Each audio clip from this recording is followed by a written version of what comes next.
అదే RTV app వార్తల్ని క్షణాల్లో చదివే అవకాశం ఉంటుంది. ఒక న్యూస్ పేపర్, ఒక టెలివిజన్ ఛానల్ మీ చేతుల్లో ఎప్పుడూ ఉంటాయి. సుప్రీంకోర్టు సంచలన తీర్పు ఇచ్చింది. ఎలక్టరేట్ బాండ్లకు సంబంధించి ఒకవేళ పూర్తి స్థాయిలో బాండ్లు చెల్లవు ఇక నుంచి అని చెప్పి కూడా ఈరోజు తీర్పు 5 సభ్యుల ధర్మాసనం తెలిపింది. ఇదే విషయం మీద మనతో మాట్లాడడానికి నిజామాబాద్ అర్బన్ ఎమ్మెల్యే ధన్పాల్ సూర్యనారాయణ గుప్తా ఉన్నారని అడిగి తెలుసుకున్నాం.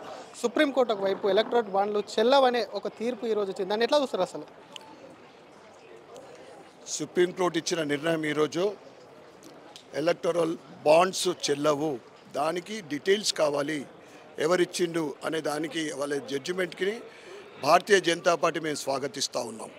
ఎందుకంటే భారతీయ జనతా పార్టీ ఎప్పుడూ నీట్ అండ్ క్లీన్, స్పష్టంగా ఎక్కడ అవినీతి లేకుండా ఏ ఫండ్ తీసుకున్నా కానీ చాలా క్లారిటీగా ఉంటుంది. పూర్తిగా మేము దీన్ని స్వాగతిస్తూ ఉన్నాం. దాంతోపాటు ఈరోజు అసెంబ్లీలో కొత్తగా ఎమ్మెల్యేలుగా ఎన్నుకోబడ్డ వాళ్ళ నియోజకవర్గ సమస్యల గురించి అవకాశం రావడం జరిగింది. నిజామాబాద్ అర్బన్ నియోజకవర్గంలో అంటే నిజామాబాద్ జిల్లానే ఒకప్పుడు అన్నపూర్ణ పేరుగా ఉండేది.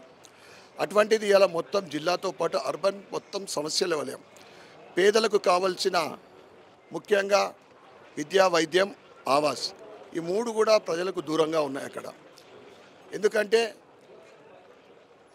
ఆవాస్ కేంద్ర ప్రభుత్వము 4 కోట్ల ఇండ్లు కట్టించి ఆవాస్ యోజన కింద ఇవ్వడం జరిగింది. నిరంతరము నిర్మాణాలు జరుగుతూ ఉన్నాయి.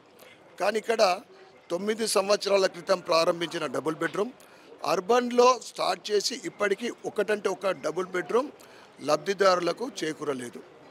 దాంతోపాటు హాస్పిటల్, జిల్లా కేంద్రంలో అతిపెద్ద హాస్పిటల్, రోజు కూడా వేలాది మంది రోగులు వచ్చే అక్కడ అరకొర సౌకర్యాలు, అక్కడ డాక్టర్లు పూర్తి మొత్తంలో లేకపోవడం వల్ల పీజీ డాక్టర్లు వాళ్ళు ట్రీట్మెంట్ చేస్తూ ఉన్నారు. కొన్నిసార్లు సర్జన్ కూడా చేశారు సార్.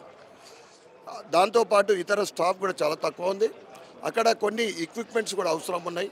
వాటిని కూడా దాని గురించి మీరు నిధులు విడుదల చేయాలని మేము స్పీకర్ ద్వారా ప్రభుత్వాన్ని మేము కోరినాం.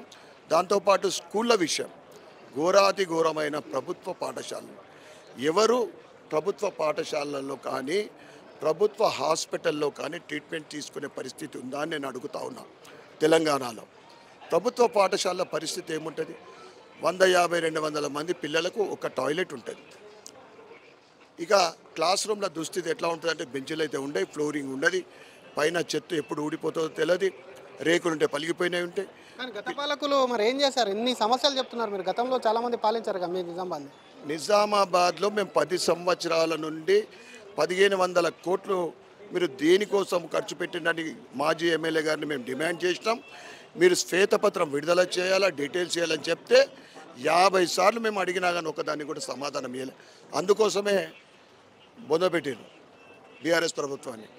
ఎందుకంటే అదేవిధంగా ఈరోజు అసెంబ్లీలో ఈ పేర్ల మార్పు గురించి మేము ఏదైతే డిమాండ్ చేసినామో తప్పకుండా ఫ్యూచర్లో కూడా ఆ మార్పు జరిగే వరకు మేము ప్రభుత్వానికి మేము ప్రశ్నిస్తూ ఉంటామని తెలియజేస్తాం. మరోవైపు కాళేశ్వరం పైన కాగ్ నివేదికను ఎట్లా చూస్తారు? అసలు సిబిఐకి ఉపచెప్తామని ఎలక్షన్ కన్నా ముందు ఇప్పుడు గౌరవ చీఫ్ మినిస్టర్ రేవంత్ రెడ్డి గారే చెప్పారు. మరి నిన్న కూడా మా ఫ్లోర్ లీడరు దాన్ని డిమాండ్ చేస్తూ ఉన్నారు, మీరు ఒక లెటర్ రాయండి. కేంద్రము డైరెక్ట్గా దానికి పర్మిషన్ ఇవ్వదు, మీరు లెటర్ రాస్తే తప్పకుండా ఒక వారం లోపే సిబిఐ ఎంక్వైరీని మేము పెడతామని చెప్తే కూడా వాళ్ళు ఎక్కడ కూడా స్పందిస్తలేరు. జ్యుడిషియల్ ఎంక్వైరీ అంటూ ఉన్నారు.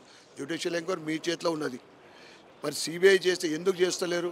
దాంట్లో మీ వాళ్ళు కూడా ఉన్నట్ల, ఆ కాళేశ్వరము ఆ కంపు దాంట్లో ఆ కబ్జాల అంటే కాళేశ్వరము ఆ స్కామ్లో మీరు కూడా ఉన్నట్లా అని ప్రజలు అనుమానపడుతూ ఉన్నారు.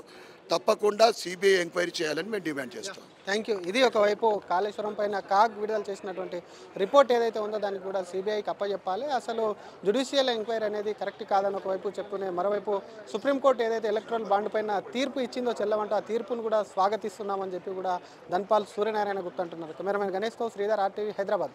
మరిన్ని వీడియోస్ కోసం ఛానల్ ని సబ్స్క్రైబ్ చేయండి. లేటెస్ట్ అప్డేట్స్ కోసం వాట్సాప్ ఛానల్ ని ఫాలో చేయండి. అండ్ లింక్ డిస్క్రిప్షన్ లో ఉంది.